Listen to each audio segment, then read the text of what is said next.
வணக்கம் தோழர்களே. பலஸ்தீன் மீதான இனப்படுகொலை போர் துவங்கி இன்றோடு 506 நாட்களாகிறது.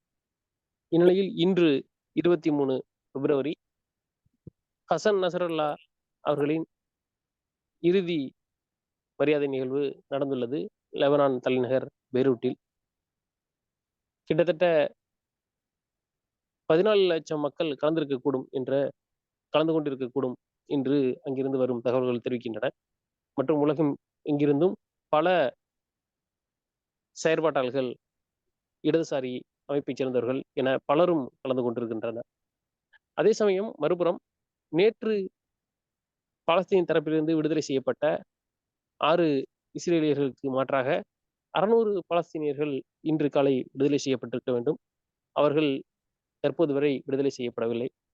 அதற்கு காரணமாக நெத்தன்யாகு கூறியது, நீங்கள் எங்களின் இஸ்ரேலிய போர்க்கைதிகளை விடுதலை செய்யும்போது ஒரு விழாவாக எடுத்து அதை செய்து கொண்டிருக்கிறீர்கள். அது எங்களுக்கு எங்களுக்கு இழுக்கை ஏற்படுத்துவதாக இருக்கிறது.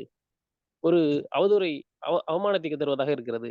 எனவே அதை நிறுத்திவிட்டு வரப்போகும் அடுத்த வாரம் நடக்கவிருக்கும் போர்க்கைதிகள் பரிமாற்றத்தில் அப்படி எதுவும் நடக்காது என்ற உறுதியை நீங்கள் அளித்தால் மட்டுமே நாங்கள் இந்த 600 பேரை விடுதலை செய்வோம் என்று ஒரு பக்கம் கூறியிருக்கிறார்.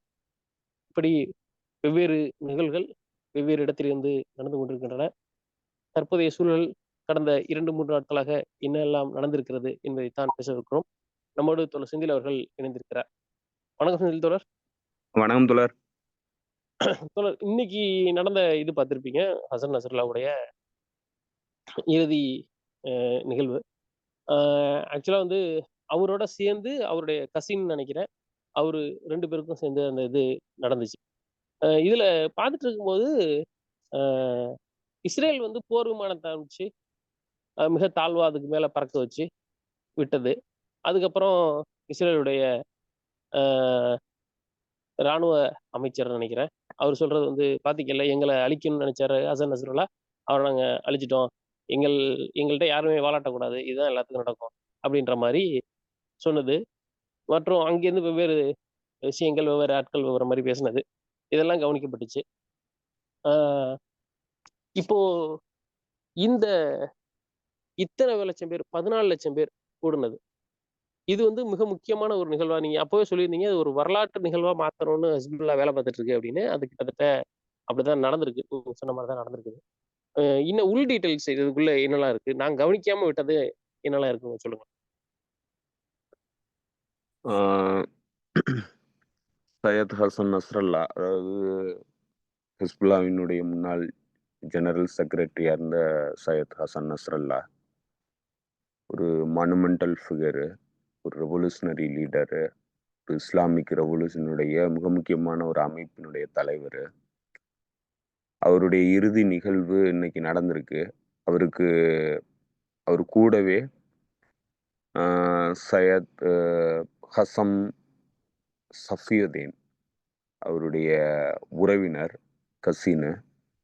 அது மட்டும் இல்லை, அவர் வந்து ஹசன் நஸ்ரல்லாவினுடைய மறைவுக்கு அப்புறம் ஹிஸ்புல்லாவினுடைய ஜெனரல் செக்ரட்டரியா சில நாட்கள் இருந்தவர். அவர் தான் ஹசன் நஸ்ரல்லாவுக்கு அடுத்து ஜெனரல் செக்ரட்டரியா இருந்தவர். அவர் பதவியேற்று சில நாட்கள்லயே அவரும் வந்து வீழ்த்தப்பட்டிருக்கிறாரு. ஸோ இவங்க 2 பேருனுடைய இறுதி நிகழ்வு தான் இன்னைக்கு நடந்திருக்கு. ஸோ இந்த நிகழ்வுங்கிறது வரலாற்று முக்கியத்துவம் வாய்ந்த நிகழ்வு. இவங்க மிகப்பெரிய விடுதலை போராட்ட வீரர்களாக தான் வந்து வரலாறுல பொறிக்கப்படுவாங்க. அதுக்கான ஒரு நிகழ்வாக தான் இன்னைக்கு நடந்து முடிஞ்சிருக்கு. 14,00,000 பேர் கலந்துருக்கிறதா எஸ்டிமேஷன் சொல்லுது. ஹிஸ்புல்லா தரப்புல இருந்து சொல்லப்பட்ட எஸ்டிமேஷனு. உலகத்திலிருந்து பல நாடுகள்ல இருந்து முக்கியமான நபர்கள் வந்து இதுல கலந்துகிட்டு இருந்திருக்கிறாங்க. குறிப்பிடத்தகுந்த நபர்கள்னு சொன்னாக்க நெல்சன் மண்டாலாவினுடைய பேரன், அவர் வந்து இந்த நிகழ்வுல கலந்துகிட்டு இருக்கிறாரு. அதே போல நைஜீரியால இருந்து முக்கியமான மத குருமார்கள் கலந்துகிட்டு இருக்கிறாங்க. ஈரான்ல இருந்து கிட்டத்தட்ட 1,40,000 பேர், 1,04,000 பேர் என்னமோ வந்து கலந்துகிட்டு இருக்கிறாங்க. ஈராக்ல இருந்து ஒரு 1,50,000 பேர் கலந்துகிட்டு இருக்கிறாங்க. யமன்ல இருந்து ஒரு 30,000 பேர் பக்கம் கலந்துகிட்டு இருக்கிறாங்க. பல்வேறு நாடுகள்ல இருந்து உலகம் முழுக்க இருந்து மக்கள் வந்து இந்த நிகழ்வுல வந்து கலந்துகிட்டு இருக்கிறாங்க. ஸோ இந்த நிகழ்வு நடந்துகிட்டு இருந்த சமயம் ஆஹ் இந்த இஸ்ரேலினுடைய போர் விமானங்கள் ஒரு 4-5 போர் விமானங்கள் தாழ்வான உயரத்துல பறந்து ஒரு ஒரு பயத்தை வந்து உருவாக்கி இருக்கிறாங்க. ஸோ இது யாரு பண்ணுவான்னா, இது வந்து டிப்பிக்கலான ஒரு ஒரு எக்ஸாம்பிளா வந்து இந்த நாட்டை நீங்க பார்த்தீங்கன்னா, இது ஒரு டெரர் ஸ்டேட். ஒரு டெரர் ஸ்டேட் தான் இந்த மாதிரி பண்ணும். ஏன்னா வந்து ஒரு இறுதி நிகழ்வு, ஒரு முக்கியமான தலைவரினுடைய இறுதி நிகழ்வு. அந்த நிகழ்வுல உலகம் முழுக்க இருந்து மக்கள் வந்து கலந்துகிட்டு இருக்கிறாங்க. பொதுமக்கள் கலந்துகிட்டு இருக்கிறாங்க. அங்க வெறும் ஹெஸ்புல்லா மட்டும் கிடையாது.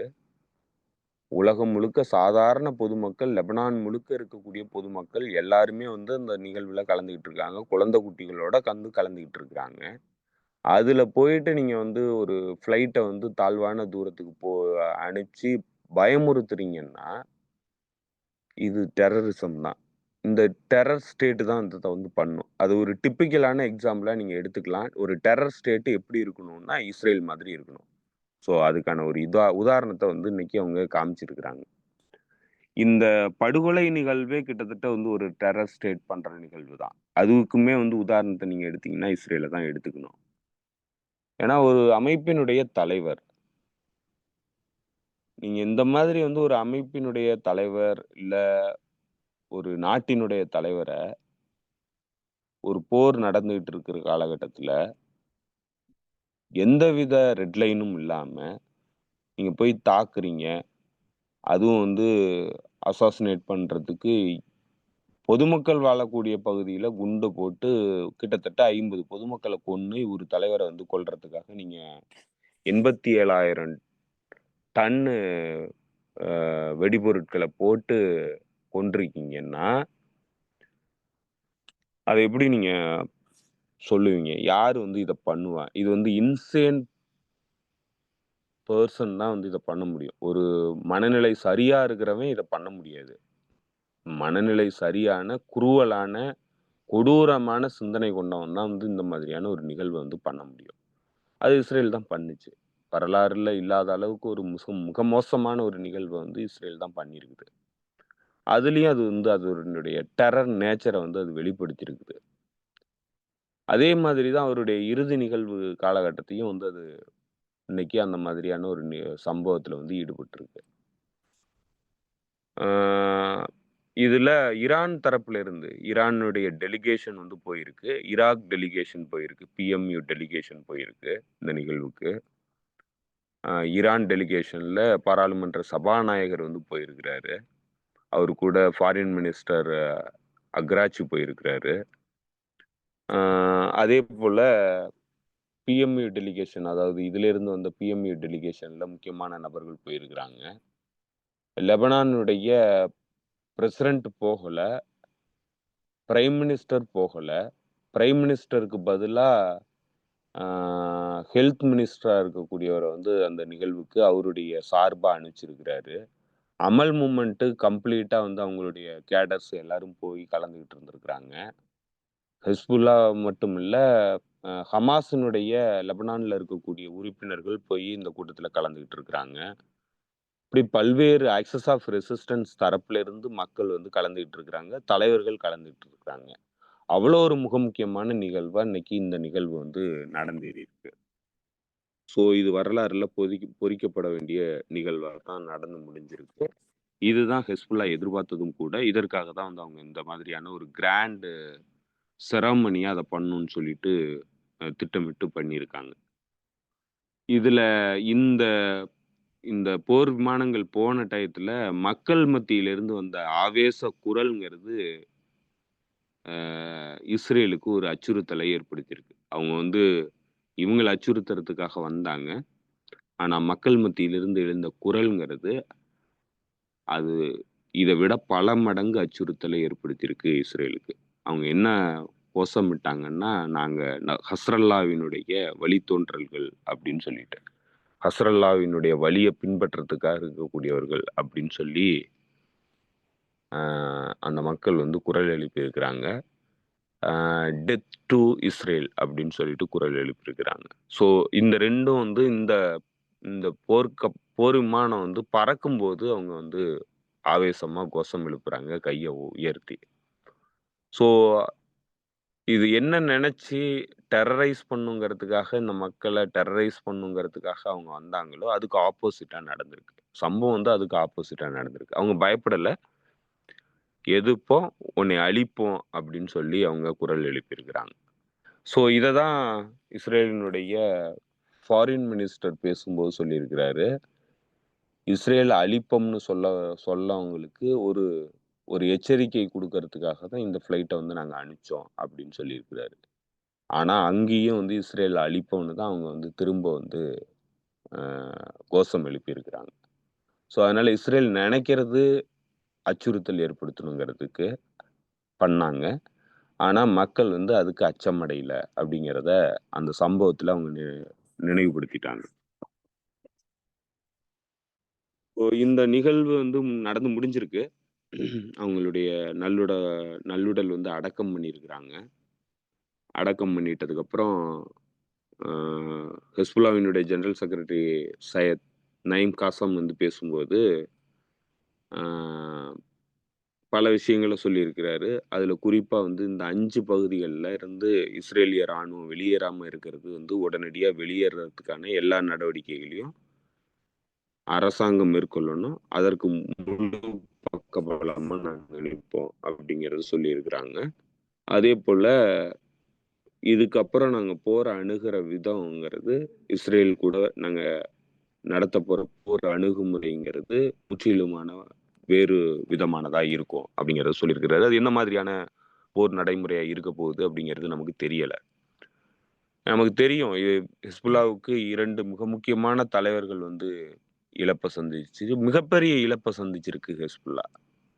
ஹிஸ்புல்லாவினுடைய டவர் லீடரா இருந்தவர் தான் சையத் ஹசன் நஸ்ரல்லா. அவரு இழந்துட்டாங்க. அவருக்கு அப்புறம் அவருடைய ஷேடோவா இருந்த அ ஹசன் சஃபியுதீன வந்து இழந்துட்டாங்க. 2 மிக முக்கியமான லீடர் 2 பேருமே.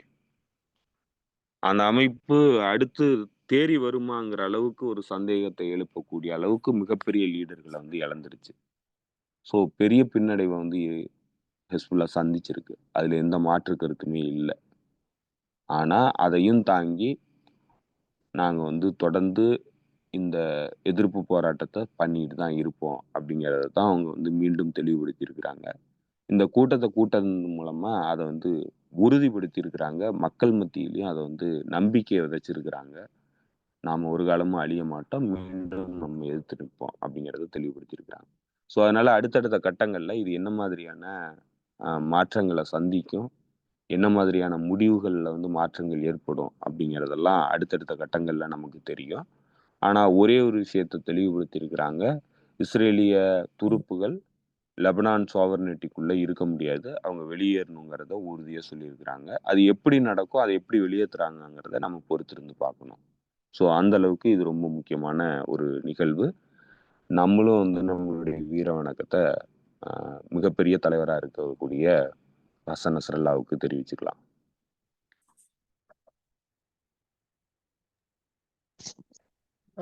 அப்படியே அடுத்து நெத்தன்யாகு இன்னைக்கு பேசியிருக்கிறது. ஒரு 600 பேர் விடுதலை ஆயிருவாங்க அப்படின்னு எதிர்பார்த்தது. அதுல வந்து அப்பவும் அந்த விடுதலை ஆயிருவாங்கன்னு நேத்து மாலையில சொல்லிட்டு இருந்தாங்க. அதுல வந்து அந்த டாக்டர் முக்கியமா அந்த கமல் அத்வான் ஹாஸ்பிட்டலுடைய டாக்டர் அவரோட பேர் இல்ல அதுல அப்படின்னு சொல்லிட்டு இருந்தாங்க. ஓகே, இப்ப ரொம்ப நாளா இருக்கிறவங்க, ரொம்ப நாளா ஜெயில இருக்கிறவங்களா வரப்போறாங்க அப்படின்னு எதிர்பார்த்துட்டு இருக்கும்போது இப்படி ஒண்ணு சொல்லியிருக்காங்க. அதுல மிக முக்கியமா வந்து அவங்கள ரொம்ப அப்செட் பண்ணாதான் நான் பாக்குறது வந்து அந்த ஒரு ஹோஸ்டேஜ், அந்த போர்க்கைதியா இருந்த ஒருத்தர் வந்து அஹ் பலஸ்தீன் வீரர் நெத்தியில முத்தம் கொடுத்துட்டு போனது. அதுக்கப்புறம் அவரு சொன்னதா ஒரு இது வந்துச்சு. அஹ் நம்ம எங்க நாட்டோடைய வயசை விட இங்க இருக்கிற ஆலிவ் மரத்தோட வயசு வந்து ஜாஸ்தி அப்படின்னு அவர் சொன்னதா ஒரு இடத்துல ஒரு கூட்ஸ் நெட்வொர்க்ன்ற அந்த செய்தி நிறுவனம் தகவல் போட்டுருந்துச்சு. இதெல்லாம் தான் அவங்கள வந்து ரொம்ப இதுபடுத்திருச்சு. ரொம்ப அப்செட் ஆக்கிருச்சு அப்படின்னு பார்க்கிறத நினைக்கிறேன். 2வது வந்து நீங்க அடிக்கடி சொல்ற மாரி அவங்க டோட்டலா வந்து ஒரு எப்படி சொல்றது? ம்.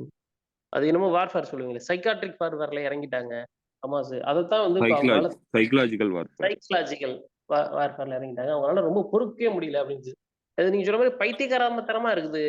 நீங்க வந்து எல்லாத்தையும் இனிமே வந்து எந்த ஃபங்ஷன் நடத்த மாட்டேன்னு சொல்லுங்க. அப்பத்தான் நாங்க வந்து அ இவங்கெல்லாம் ரிலீஸ் பண்ணுவோம் அப்படின்னா, வெளியில இருந்து பார்க்கிறவங்கலாம் கோவம் வரல. எனக்கெல்லாம் சிரிப்பு தான் வந்துச்சு. எல்லாரும் சிரிக்க தான் செய்றாங்க. ஏன் இப்படி நடந்துக்கிறாங்க அப்படின்னு. இது இன்னும் ஃபர்தர் டேஸ்ல போக போக அவங்களுக்கு வந்து ஒரு அ கெட்ட பேர தான் உருவாக்கும். அத தாண்டி இவங்க வேற என்ன சாதிக்க முடியும்? இவங்கள நிப்பாட்டி வச்சு, இந்த 600 பேர ரிலீஸ் பண்ணாம நிப்பாட்டி வச்சு என்ன சாதிச்சிட முடியும்? அதாவது சீஸ்ஃபயர வயலேட் பண்றதுக்கான வாய்ப்புகள அவங்க தேடுறாங்க. அதுல ஆகாத பொண்டாட்டி கைப்பட்டா குத்தம், கால்பட்டா குத்தங்கிற கத தான் நம்ம ஊர்ல சொல்ற மாதிரி, இதுல குறை, அதுல குறைங்கிறதெல்லாம் வந்து அவங்க ஒரு பெரிய இஷ்யூவா காட்டுறாங்க. இப்போ 2 நாளைக்கு முன்னாடி அந்த 6 பேரினுடைய உடல் ஒப்படைக்க அப்போ ஒரு பெண்மணியினோட உடல் வந்து மாறி போயி, ஒரு பாலஸ்தீன் பெண்மணியோட உடல் வந்து போயிருச்சு. அத அவங்க DNA பரிசோதனை பண்ணதுக்கப்புறம், பெரிய அளவுக்கு கொந்தளிச்சாய்ங்க. ஹமாஸ் வந்து எங்க முதுகுல குத்திருச்சு. இது வந்து மிகப்பெரிய சிக்கல்.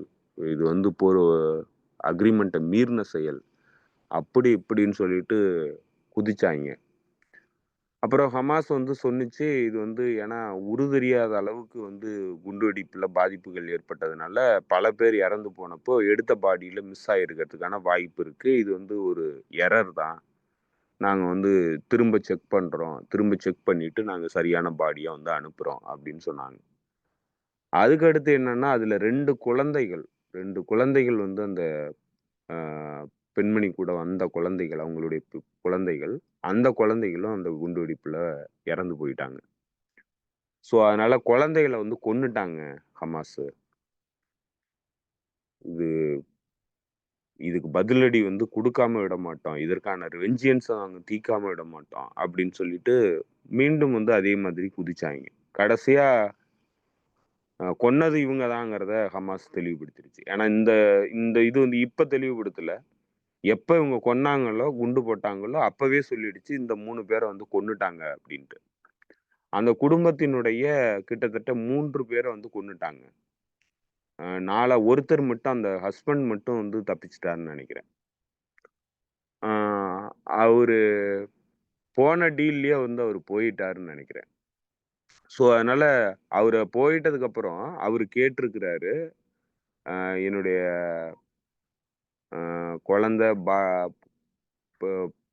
ஒய்ஃப் இறந்துட்டதா சொல்றாங்க. அவங்கள வந்து நானு நல்லடக்கம் பண்றதுக்கு நீங்க எப்படியாவது மீட்டு கொண்டு வந்து எனக்கு குடுங்க. பேச்சுவார்த்தையின் மூலமா அப்படின்னு சொல்லிட்டு அவரு ரொம்ப நாளா கேட்டுக்கிட்டு இருந்தாருன்னு நெனைக்கிறேன். அப்படிதான் நான் படிச்சேன். Subject to correction. ஏன்னா அது நான் எங்கேயோ படிச்ச ஞாபகம். ஆனா சரியா தெரியல. ஸோ அதனால அந்த குடும்பமே அவங்களுடைய இறுதி மரியாதை செலுத்துறதுக்கு அரசாங்கத்திலேருந்து யாருமே வரக்கூடாதுன்னு நேத்திக்கு ரெக்வெஸ்ட் பண்ணிட்டாங்க. அதனால அரசாங்கத்திலேருந்து யாரும் போகல. அந்த அளவுக்கு தான் வந்து ஹாஸ்டேஜஸ்னுடைய குடும்பம் வந்து இந்த அரசாங்கத்த பாக்குது. இவங்க தான் தலைக்கு இதுக்கும் குதிக்கிறாங்களே தவிர, அந்த மக்கள் வந்து அப்படிலாம் நெனைக்கல. இந்த அரசாங்கம் தான் கொன்னுச்சுங்கிறத அந்த மக்கள் உறுதியா நம்புறாங்க. ஏன்னா, வார் மினிஸ்டரா இருந்த யோவாவ் கலாண்ட் வெளிப்படையாவே ஒத்துக்கிட்டாரு சேனல் 12க்கு குடுத்த பேட்டியில. நான் வந்து ஹேனிபல் டைரக்டிவ வந்து அ இன்வோக் பண்ணியிருந்தேன் அப்படின்னு சொல்லிட்டு அவரே ஒத்துக்கிட்டாரு. அதனால இவங்க வந்து சொந்த மக்களையே இவங்க கொல்றதுக்கான ச ஸ் ஆர்டர வந்து இவங்களே போட்டிருக்கிறத இவங்களே ஒத்துருக்கிறாங்க. அதுதான் இங்கேயும் நடந்தது. காசாக்குள்ள குண்டு போட்டதுனால தான் அவங்க வந்து செத்தாங்க. ஹமாஸ் கொல்லல. அதையும் ஒரு பெரிய பூதாகரமான பிரச்சனையா மாத்தி, அத ஒரு புரபகண்டாவா பண்றதுக்கான முயற்சியில ஈடுபட்டாங்க. அதுக்கு அடுத்து இப்ப 3வதா வந்து ஹமாஸ் வந்து எங்கள ஹியூமிலியேட் பண்ணிடுச்சு. எங்கள வந்து அசிங்கப்படுத்துது. விழா எடுத்து கொண்டாடி எங்களுடைய அ பிரிசனர்ஸ வந்து ரிலீஸ் பண்றாங்க. அதனால வந்து எங்களுக்கு அசிங்கப்படுத்துற மாரி பண்ணிட்டு இருக்கிறாங்க. அதனால நாங்க வந்து ரிலீஸ் பண்ண முடியாது அப்படின்னு இன்னைக்கு சொல்றாங்க. இப்ப இது எல்லாமே எதுக்காக அவங்க சொல்றாங்கன்னா, எப்படியாவது இதிலிருந்து உடைச்சுக்கிட்டு மீண்டும் போர ஆரம்பிக்கலாம் அப்படிங்கிறது தான் நெத்தன்யாகுவினோட நோக்கமா இருக்கு. ஏன்னா நெத்தன்யாகுவுக்கு இந்த போரை நிறுத்தணுங்கிற விருப்பமே கிடையாது. எப்படியாவது மீண்டும் வந்து போரை நடத்தணுங்கிறதுல தெளிவா வேலை பார்த்துக்கிட்டே இருக்கிறாரு. அத சபட்டாஜ் பண்றதுக்கான நடவடிக்கையில ஈடுபட்டுக்கிட்டே இருக்கிறாரு. ஆனா, ட்ரம்பினுடைய ஆண்வாய் தான் அத அழுத்தம் குடுத்து மீண்டும் மீண்டும் வந்து இந்த சீஸ்ஃபயர் அக்ரீமென்ட்க்கு போக வைக்கிறாரு. ஏன்னா, இவங்கள்ட்ட வேற எந்த ஆப்ஷனும் இல்லங்கிறது ட்ரம்புக்கு தெரியுது. இவங்கள்ட்ட எந்த ஆப்ஷனும் கிடையாது. இவங்களால வெற்றி அடையறதுக்கான வாய்ப்பும் கிடையாதுங்கிறத அவங்க தெளிவா புரிஞ்சு வச்சிருக்கிறாங்க. ஸோ, அதனால இவனுங்கள விட்டா இவனுங்க ஒட்டுமொத்தமா அழிச்சுட்டு போயிருவானுங்க அப்படின்றதுல அழிக்கிறதுன்னா இஸ்ரேலையே அழிச்சிருவானுங்க அப்படிங்கிறதுனால தான் வந்து அவங்க தடுத்து நிறுத்துறாய்ங்க. இது வந்து ஆகாது, கதைக்கு ஆகாத விஷயத்த நீங்க சும்மா பேசிட்டு இருக்காய்ங்கடா, உங்களால முடியாது அப்படிங்கிறதுக்காக தான் இந்த சீஸ்ஃபயர வந்து பிரஸ் பண்றாங்க அமெரிக்கன் அட்மினிஸ்ட்ரேஷன். ஆனா, இவிங்க வந்து எப்படியாவது நாங்க பண்ணுவோம், பண்ணுவோம்ன்னு சொல்லிட்டு, இன்னைக்கு பேசும்போது கூட வார் மினிஸ்டர் இஸ்ரேல் காட்ஸ் வந்து பேசும்போது என்ன சொல்றாருன்னா, மீண்டும் வந்து போர ஆரம்பிச்சதுன்னா, நாங்க தயாரா இருக்கிறோம். இதுக்கப்புறம் நடத்தப் போற போருங்கிறது வேறு விதமான போரா இருக்கும். யாருமே எதிர்பார்க்காத போரா இருக்கும். நடந்ததுன்னா, நாங்க வந்து ஹாஸ்டேஜஸ் எல்லாத்தையும் மீட்டுக்கிட்டு தான் வருவோம். ஹமாஸ கம்ப்ளீட்டா அழிச்சிருவோம் அப்படின்றாரு. அப்ப 15 மாசமா ஏன் அழிக்கலங்கிற கேள்வி வருது. இப்ப 15 மாசமா அழிக்க முடிஞ்சதுன்னா, ஏன் அழிக்காம இருந்தீங்க? ஏன் 15 மாசமா உங்களால மீட்க முடியல? அப்படிங்கிற கேள்வி தான் வருது. ஸோ இது எல்லாமே வந்து ஜஸ்ட் மிரட்டலா தான் இவங்க பண்றாங்க. இவங்கள்ட்ட வேற எந்த ஆப்ஷனும் கிடையாது. அது தெளிவா இருக்கு. ஆனா, இதுல ஒரு ஒரு சினிக்கலான ஒரு வேலை, ஒரு ஒரு கொடூரமான ஒரு வேலை வந்து யார் பண்ணிக்கிட்டு இருக்கான்னா, பிரிட்டன் பண்ணிக்கிட்டு இருக்கு. பிரிட்டன் என்ன பண்ணுதுன்னா, ஒவ்வொரு கேப்டிவ் ரிலீஸ் டயத்துலயும் தங்களுடைய இன்டெலிஜென்ஸ் ஃப்ளைட், ஸ்பை ஃப்ளைட்ட உளவு விமானத்த காசால பறக்க விட்டுக்கிட்டு இருக்கு. அது எப்ப நடக்குதுன்னா, இத வந்து டீகிளாசிஃபைட் யுகே வந்து ரிவீல் பண்றாங்க. அவங்க சொல்றாங்க, எப்பல்லாம் ஹாஸ்டேஜ் எக்ஸ்சேஞ்ச் நடக்குதோ, அப்ப கரெக்ட்டா வந்து இவங்க வந்து ஃப்ளைட்ட அனுப்பிச்சு சுத்த விடுறாங்க அப்படின்னு. அப்ப என்னன்னா, எங்கேருந்து கொண்டு வராங்க, எங்கெங்க வந்து டனல் நெட்வொர்க் இருக்குங்கிறத கண்டுபிடிக்கிறதுக்காக யுகேவினுடைய ஃப்ளைட், பிரிட்டனுடைய ஃப்ளைட் வந்து பறந்துகிட்டு இருக்கு. ஸோ இதெல்லாம் இந்த தகவல் கிடைச்சிருச்சு. அதனால மீண்டும் வந்து போர ஆரம்பிச்சிடலாம். அத ஆரம்பிச்சாக்க ஒட்டுமொத்தமா அழிச்சிடலாங்கிற ஒரு திட்டத்தோட இருக்கிறாங்களா என்னான்னு தெரியல. அப்படியே இருந்தாலும், அதெல்லாம் முடியுமா? ஏன்னா இவ்ளோ காலம் இருந்த இன்டெலிஜென்ஸ் டேட்டாவ வச்சுக்கிட்டு இவங்களால எதுவும் ஒரு அணியையும் புடுங்க முடியல. இதுக்கு மேல மட்டும் என்னத்த புடுங்கிற போறாய்ங்க? அப்படிங்கிற கேள்வி தான் நமக்கு இயல்பா எழுது. ஸோ அதனால இவங்களால எதுவும் பண்ண முடியாது. ஸோ அதனால தான் வந்து இவிங்க வந்து இந்த இந்த இத பிரேக் பண்றதுக்கான நடவடிக்கையில ஒரு பக்கம் ஈடுபட்டுக்கிட்டு இருக்காங்க. அது ஒரு பக்கத்துல வந்து மிரட்டல் விடுறாங்க. மிரட்டல் விட்டாக்கா பணிஞ்சு போயிருவாங்கங்கிற பின்னணியில வந்து மிரட்டல் விடுறாங்க. இவங்க இது எல்லாத்தையும் பண்ணக்கூடாது. இவங்க மீண்டும் வந்து போர ஆரம்பிக்கக்கூடாது. இவங்க தோல்விய வந்து இவங்க முகத்திலேயே காமிக்கணுங்கிறதுக்காக தான் ஹமாஸ் வந்து ஹியூமிலியேட் பண்ணுது இவங்கள. இவங்கள அசிங்கப்படுத்துது. ஒவ்வொரு ஹாஸ்டேஜ் ரிலீஸும் போதும் அசிங்கப்படுத்துறது திட்டமிட்டு தான் அசிங்கப்படுத்துது. தெரியாமலாம் இல்ல. நீ தோல்வி அடைஞ்சுட்டங்கிறத உனக்கு சொல்லணுங்கிறதுக்காக தான் அது அசிங்கப்படுத்துது. அதுதான் சைக்காலஜிக்கல் வார்ஃபேர். அதுதான் வந்து மக்கள் மத்தியிலும் பெரிய அளவுக்கு போய் சேருது. இஸ்ரேல் சொசைட்டி மத்தியில பெரிய அளவுக்கு போய் சேருது. என்னடா இவ்வளவு லூசு பயலுங்களா இருந்திருக்கிறானுங்க. இவனுங்கள வச்சுக்கிட்டு என்னடா பண்றது? அப்படிங்கிற அளவுக்கு வந்து மக்கள் வந்து யோசிக்க ஆரம்பிக்கிறாங்க. இவங்களால எதுவும் பண்ண முடியாதுங்கிறத இன்னைக்கு முழுமையா நம்பக்கூடிய நிலையிலயும் இருக்கிறாங்க. ஏன்னா அந்த அளவுக்கு எக்ஸ்போஸ் பண்ணியிருக்கிறாங்க காசா ரெசிஸ்டன்ஸ், பாலஸ்தீன் ரெசிஸ்டன்ஸ். ஸோ இத பொறுக்க முடியாம தான் அந்த ஆளு வந்து கதர்றாரு. ஸோ இதனால ஏதாவது மாற்றம் வருமான்னா, அகைன் ட்ரம்ப் அட்மினிஸ்ட்ரேஷனுக்கு கிளியரா தெரியுது. இவனுங்களால ஒரு அணியும் புடுங்க முடியாது. இவனுங்க ஒண்ணுக்கும் உதவாதவனுங்க அப்படிங்கிறது அவனுங்களுக்கு கிளியரா தெரியுது. ஸோ அதனால அவனுங்க வந்து இந்த போர் வந்து ஆரம்பிக்கிறதுக்கு அனுமதிக்கிறதுக்கு ரொம்ப ரொம்ப கஷ்டம் தான். ஏன்னா அவனுங்களுக்கு கிளியரா தெரிஞ்சிருச்சு இவனுங்களால எதுவும் ஆகாதுன்ட்டு. ஸோ அதனால இவனுங்கள காப்பாத்தணும்னா, இவனுங்க சூசைட் அட்டெம்ப்ட் பண்றானுங்க. அதுலேருந்து இவனுங்கள தற்காத்துக்கணும் அப்படிங்கிறதுல தான் வந்து அவிங்க தெளிவா இருக்கிறாய்ங்க. ஆனா நெத்தன்யாகு தன்ன காப்பாத்திக்கணும், அ தன்னுடைய லெகசிய காப்பாத்திக்கணும், தான் ஒரு வெற்றியாளனா போகணுங்கிறதுக்காக தொடர்ந்த முயற்சியில ஈடுபடுறாரு.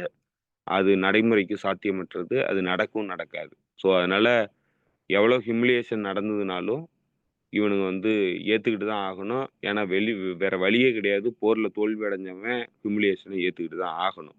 அதுதான் நிலை. அதுதான் சர்வதேச நியமும் கூட. அதுதான் அப்படிதான் நடக்கும். அதான் ரியலிஸ்டிக்கான விஷயம். இதுல இந்த 600 ஹாஸ்டேஜஸ் இவனுங்க பிடிச்சிட்டு போயிருந்த பாலஸ்தீன் ஹாஸ்டேஜஸ விடமாட்டேங்கிறானுங்க.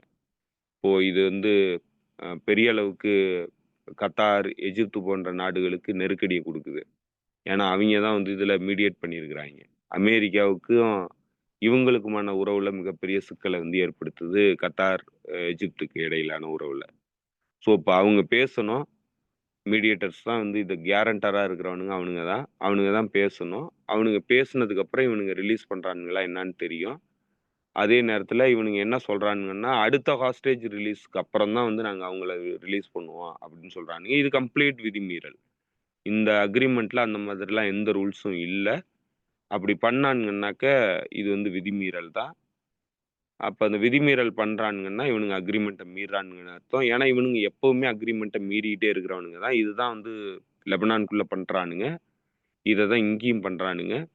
தொடர்ந்து மீறுறானுங்க. ஆனா, இது வந்து ரொம்ப பெரிய விதிமீறல். ஏன்னா, ஒட்டுமொத்த சீஸ்ஃபயரினுடைய அடிப்படைய உடைக்கக்கூடிய நிகழ்வு தான் வந்து இவனுங்க பண்றது. இந்த 600 பேர ரிலீஸ் பண்ண மாட்டேன்னு சொல்றது. ஸோ, அதனால அப்படிலாம் இருக்கிறதுக்கான வாய்ப்பு இல்ல. அப்படி இருந்தானுங்கன்னா, அந்த காசா சீஸ்ஃபயர்ங்கிறது பிரேக் ஆகுறத தவிர வேற வழி கிடையாது. அந்த அளவுக்கு சீரியஸ் வயலேஷன்ல இவனுங்க ஈடுபட்டுக்கிட்டு இருக்கானுங்க. அநேகமா நம்ம ஹோப் பண்ணலாம். நம்ம நம்மளுடைய எதிர்பார்ப்புங்கிறது இவனுங்க வந்து இந்த 600 ஹாஸ்டேஜஸ ரிலீஸ் பண்ணணும். அடுத்த இதுக்கு முன்னாடி வந்து இவனுங்க ரிலீஸ் பண்ணானுங்கன்னா தான் இந்த சீஸ்ஃபயர் தொடர்றதுல அர்த்தம் இருக்கு. அப்படி இல்லன்னா இந்த சீஸ்ஃபயர் தொடர்றதுல அர்த்தம் இல்ல. ஏன்னா மிகப்பெரிய வயலேஷன் இது. ஸோ அதுதான் ஹமாஸினுடைய நிலைப்பாடாவும் இருக்கு. இதுதான் வந்து ஃபாலோ பண்ணணும். இததான் வந்து கேரண்டர் வந்து உறுதிப்படுத்தணும். இவனுங்கெல்லாம் வந்து பப்பட் அரசாங்கமா இருக்கிறதுனால, இவனுங்க எந்த அளவுக்கு அழுத்தத்த குடுக்க போறானுங்கன்னு தெரியல. இதெல்லாம் பார்த்து தான் நான் வந்து இது என்ன நடக்குங்கிறத நம்மளால உறுதியா சொல்ல முடியும் தோழர். ஓகே, ஓகே தோழர். ம். இன்னைக்கு வந்து வெஸ்ட் பேங்க்ல இருக்கிற ஜெனின் கேம்ப். ஜெனின் கேம்ப் உள்ள அ இஸ்ரேலுடைய பீரங்கி உள்ள நுழைஞ்சிருக்கு. அது என்ன சொல்றாங்கன்னா, இவ்வளோ டீப்பா போனது 20 வருஷத்துல இதான் முதல் தடவ. 20 வருஷத்துக்கு முன்னாடி இதுவரைக்கும் உள்ளுக்குள்ள போனதே இல்ல. உள்ள போயிருக்கு அப்படின்னு. அ போன வீடியோலயே நம்ம தோழர்கள் கேட்டிருந்தாங்க. "தோழர் நீங்க வெஸ்ட் பேங்க் பத்தி பேசுங்க தோழர்" அப்படின்னு. அது மிக பெரிய அளவுல அந்த போர நடத்திட்டு இருக்காய்ங்க. அவைங்க வந்து மெனக்கெட்டு அந்த போன தடவ நான் உங்க கூட கேட்டிருந்தேன். ஒரு பஸ்ஸ எரிச்சுட்டாங்க தோழர் 3 பஸ் அப்படின்னு. அதுக்கப்புறம் மேல வந்த தகவல்கள் என்னன்னு பார்த்தீங்கன்னா, அத எரிச்சது வந்து உள்ளுக்குள்ளேயே இருக்கக்கூடிய வலதுசாரி கும்பல் தான். அந்த ஜியோனிஸ்ட் வலதுசாரி கும்பல் தான். ஒரு 3 பேர கைது பண்ணியிருக்காய்ங்க இஸ்ரேல். கைது பண்ண உடனேயே வந்து எல்லா மீடியாவுக்கும் கூப்பிட்டு யாரும் இத பத்தி நியூஸ் போடாதீங்க அப்படின்னு சொல்லிட்டாய்ங்க. ஏன்னா, இத காரணமா காட்டி தான் 2 பெட்டாலியன எக்ஸ்ட்ரா வந்து வெஸ்ட் பேங்க்குக்கு அன்னைக்கு தான் சாயந்தரத்துல நெத்தனியாகு அனுப்பிச்சிருந்தாப்புல. அதுக்கப்புறம் அன்னைக்கு நைட்டே தெரிஞ்சு போச்சு. இது பண்ணது வந்து பாலஸ்தீன் தரப்புல யாரும் இல்ல அப்படின்னு. இப்போ வந்து அங்க ரொம்ப மிக கொடுமையான தாக்குதல் நடந்துட்டு இருக்கதா சொல்றாங்க. பெரிய அளவுல மக்கள வந்து வெளியேத்தி இருக்காங்க. எனக்கு என்ன இதுல பயமா இருக்கு அப்படின்னா, பார்க்கும்போதே ஏன்னா இவங்க சக்சஸ் ஆன ஏரியாவா தெரியறது என்னன்னா, செட்டில்மெண்ட் கட்டுறது. செட்டில்மெண்ட் கட்டுறதுக்கு இடம் இருந்துகிட்டே இருக்கு. 2வது ட்ரம்ப் வந்து வெஸ்ட் பெங்க் நீ எடுத்துக்காத நான் பார்த்துக்கிறேன்னு சொல்லிட்டு இருக்கிறாப்ல. இப்ப அத எத நோக்கி எந்த அளவுக்கு அங்க நிலைமை மோசமா இருக்கு? ஏன் ரெசிஸ்டன்ஸ் திருப்பி இது பண்ணல? ஏன்னா ஜெனின் கேம்ப்ன்றது ரொம்ப முக்கியமான இடம்னு எல்லாம் சொல்லுவாங்க. அங்க உள்ளுக்குள்ள போற அளவுக்கு எப்படி விட்டாங்க? அகைன் வந்து காசா ரெசிஸ்டன்ஸ் மாதிரி வெஸ்ட் பேங்க்ல ரெசிஸ்டன்ஸ் வலுவா இல்ல. அதுக்கு அடிப்படையா காரணமா இருக்கிறது பாலஸ்தீன் அத்தாரிட்டி.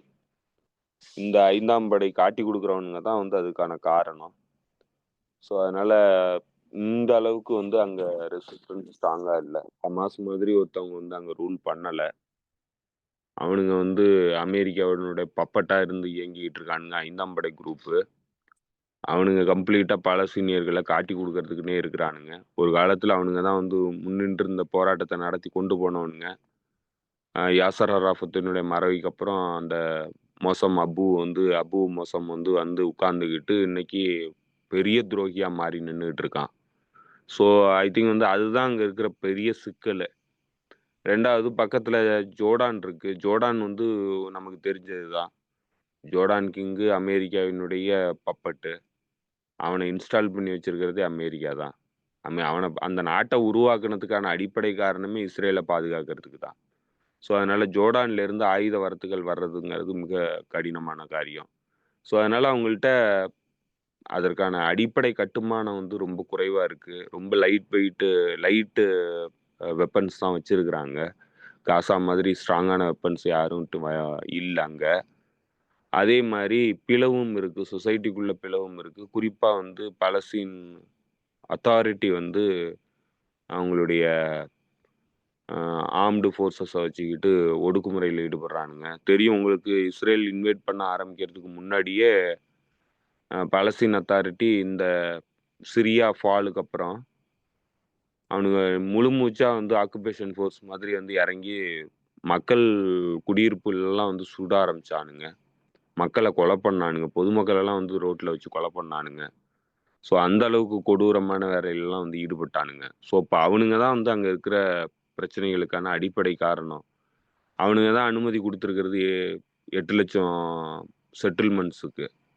ஸோ, அதனால எல்லா வகையிலயும் இந்த பாலஸ்தீன் அத்தாரிட்டிங்கிற இந்த துரோகிகள் தான் வந்து இந்த வெஸ்ட் பேங்கினுடைய நிலைக்கான காரணம். இவ்வளோ நெருக்கடிகள் இருக்கிறதுனால தான் வந்து அங்க ரெசிஸ்டன்ஸ் அமைப்புகளாலயும் வந்து முழுமையா வந்து இயங்க முடியல. ஆனாலும் ரெசிஸ்டன்ஸ் அமைப்புகள் இயங்கிட்டு தான் இருக்கிறாங்க. குறிப்பா வந்து பிஐஜே வந்து ரொம்ப ஸ்ட்ராங்கா இருக்கு வெஸ்ட் பேங்க்ல. பிஐஜே, பிஎஃப்எல்பி, டிஎஃப்எல்பி போன்ற அமைப்புகள். ஹமாஸ் அவ்வளோ ஸ்ட்ராங் கிடையாது. மற்ற அமைப்புகள் ஸ்ட்ராங்கா இருக்கிறாங்க. கசாம் பிரிகேட் அவ்வளோ ஸ்ட்ராங் கிடையாது. ஆ இதுல குறிப்பான சில நகரங்கள்ல நல்ல வலுவான ரெசிஸ்டன்ஸ் இருக்கு. ஜெனின் வந்து எப்பவுமே அ வலுவான ரெசிஸ்டன்ஸ் உள்ள பகுதி. துல்கெரெம், அதேபோல நேப்லஸ் போன்ற பகுதிகள் வந்து வலுவான ரெசிஸ்டன்ஸ் இருக்கக்கூடிய பகுதிகள். அங்க தான் வந்து இன்னைக்கு ஜெனின்குள்ள அ பீரங்கி வண்டி போயிருக்கு. அவங்களால எதிர்கொள்ள முடியுமா என்னங்கிறது தெரியல. ஏன்னா, அந்த அளவுக்கு அவங்கள்ட்ட வலு இருக்காங்கிறது தெரியல. ஆனா, ஓவர் த டைம் வந்து அது வலுவாகறதுக்கான வாய்ப்பு இருக்கு. இப்போ சிரியா விழுந்தது ஒரு பெரிய பின்னடைவு. வெஸ்ட் பேங்க பொறுத்தளவுல. ஏன்னா, சிரியா வழியா ஆயுத வரத்துங்கிறது வெஸ்ட் பேங்குக்கு சிரியா வழியா தான் வந்துகிட்டு இருந்தது. பஷர் அல் அசாத் இருக்கும்போது சிரியா வழியா தான் வந்துகிட்டு இருந்தது. இப்ப அந்த பகுதி வந்து ஐசிஸ் தீவிரவாதிகள் கட்டுப்பாட்டுல போயிருச்சு. அந்த துரோகிகள் கண்டிப்பா வந்து குடுக்க மாட்டானுங்க. ஏற்கனவே அவனுங்க வந்து ஆட்சி இப்ப வந்ததுக்கப்புறம் இன்ன வரைக்கும் அ இஸ்ரேலுக்கு எதிரா ஒரு துரும்பும் கிள்ளி போடல. ஒரு அறிக்கை கூட விடல. ஒரு பேட்டியில கூட வந்து இஸ்ரேலுக்கு எதிரா வந்து அவனுங்க பேசல. ஆனா, லெபனான் மக்கள் வாழக்கூடிய பகுதிகள்ல அ ட்ரோன்கள அனுப்பி தாக்குனானுங்க. அ அந்த வில்லேஜ்கள்ல ஹாஸ்டேஜஸா புடிச்சுக்கிட்டு போனானுங்க. மக்கள் எல்லாம் வந்து அரெஸ்ட் பண்ணி கொண்டு போனானுங்க. அதுக்கப்புறம் லெபனான்ல இருக்கக்கூடிய அந்த கிளான்ஸ் அதாவது அந்த பகுதியில வாழக்கூடிய சிரியாவினுடைய எல்லை பகுதிகள்ல வாழக்கூடிய மக்கள் குழு, ஷியா பாப்புலேஷன்ல இருக்கக்கூடிய குழுக்கள் தான். அவங்க ஹிஸ்புல்லா கிடையாது. எந்த அமைப்பும் கிடையாது. தனி கிளான்ஸா இருக்கிறாங்க. காலாகாலமா இருக்கக்கூடிய மக்கள் அந்த பகுதியில. அவங்கெல்லாம் சேர்ந்து ஆயுதங்கள சிரியாவுல பிளாக் மார்க்கெட்ல வாங்கி தான் வந்து அவங்க ஆயுதங்கள் வாங்குனது. ஏன்னா, இந்த அரசாங்கம் வந்ததுக்கப்புறம் ஏற்கனவே இருந்த சிரியன் ராணுவத்துக்கிட்ட இருந்த ஆயுதங்கள் பூரா வந்து பிளாக் மார்க்கெட்ல இந்த ஹெச்டிஎஸ் தீவிரவாதிகள் கொண்டு வந்து வித்தானுங்க. அப்படி விக்கும்போது எடக்கணக்குல வாங்குன ஆயுதங்கள வச்சுக்கிட்டு தான் சண்ட போடுறாங்க. அந்த கிளான்ஸ் வந்து சண்ட போட்டு இந்த ஹெச்டிஎஸ் தீவிரவாதிகள பிடிச்சு, ஒரு 2 பேர பிடிச்சு ஹாஸ்டேஜஸா பிடிச்சு, கடைசியா அந்த ஏற்கனவே புடிச்சிட்டு போயிருந்த குடிமக்கள வந்து ரிட்டர்ன் வாங்குறதுக்கு இந்த ஹாஸ்டேஜஸ் பயன்படுத்தி தான் வந்து ரிட்டர்ன் வாங்குனாங்க. அதுல பெரிய அளவுக்கு அடி வாங்கி ஹெச்டிஎஸ் தீவிரவாதிகள் ஓடிட்டானுங்க அங்கிருந்து. கடைசியா அந்த கிளான்ஸ் வந்து அவங்க முழு கட்டுப்பாட்டையும் அந்த பகுதியில முழு கட்டுப்பாட்டிலயும் வச்சிருக்காங்க. இதுல இந்த கிளான்ஸ் போய் அவனுங்க கூட சண்டை போட்டுக்கிட்டு இருந்த இந்த டயத்துல, பொதுமக்கள் போய் சண்டை போட்டுக்கிட்டு இருந்த டயத்துல, லெபனான் ஆர்மி உட்கார்ந்து வேடிக்கை பார்த்துக்கிட்டு இருந்தானுங்க. ஒண்ணுமே பண்ணல அவனுங்க. இதான் கொடுமை. லெபனான் மக்கள் மீது பக்கத்துல இருக்கிற ஒரு தீவிரவாதிகள் தாக்குதல் நடத்துறானுங்க. ஆனா லெபனான் அரசாங்கம் வாயே திறக்கல. லெபனான் ஆர்மி கை மூடி வாய் பொத்தி ஆ உட்கார்ந்திருந்தானுங்க. எதுவுமே பண்ணல. அவனுங்களே அவிங்கள தற்காத்துக்கிட்டாங்க.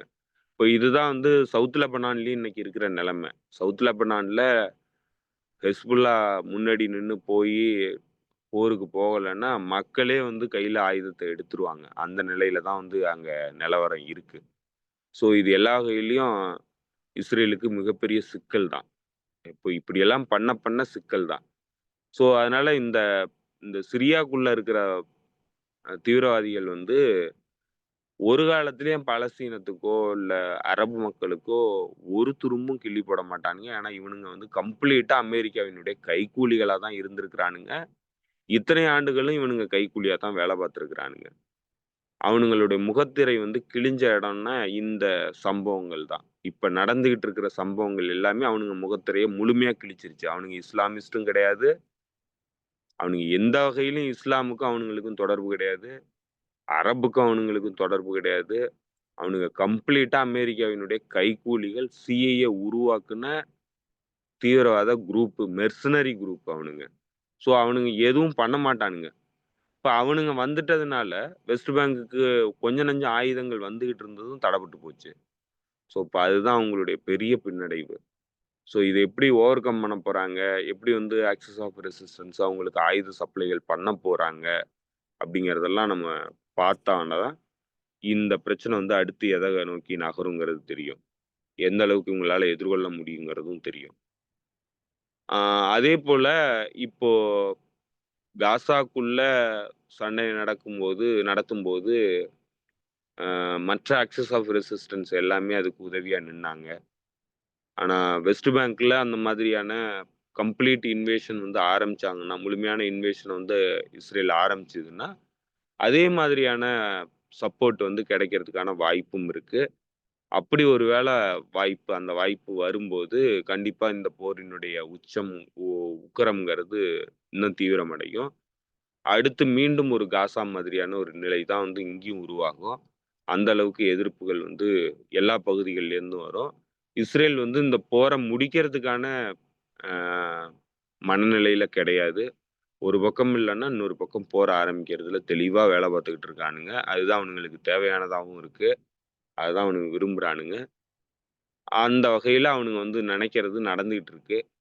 இத எதிர்ப்பணிகள் எப்படி அணுகப் போறாங்கங்கிறத பொறுத்து அடுத்த கட்டம் எப்படி போகுங்கிறது நமக்கு தெரியும் தோழர். ஓகே, ஓகே தோழர். பார்க்கலாம். அடுத்த நிகழ்வுகள் எத நோக்கி நகருது அப்படின்னு பார்க்கலாம். வேற ஏதாவது சொல்ல வேண்டியது இருக்கா தோழர்களுக்கு? ஆ வேற எதுவும் இல்ல தோழர். வேற தோழர்கள் யாரோ ஏதோ கேட்டிருந்தாங்கன்னு நெனைக்கிறேன். நானும் இல்ல பார்க்க தோழர் இத பத்தி பேச சொல்லியிருந்தாங்க. அப்புறம் வந்து ஆப்பிரிக்கால நடக்கக்கூடிய சண்டைகள பத்தி பேச சொல்லியிருந்தாங்க தோழர்கள். அத அது கேட்டிருந்தாங்க. பெரிய சப்ஜெக்ட். அது இப்போ பேசணும்னா ரொம்ப நேரம் போகும்னு நெனைக்கிறேன்.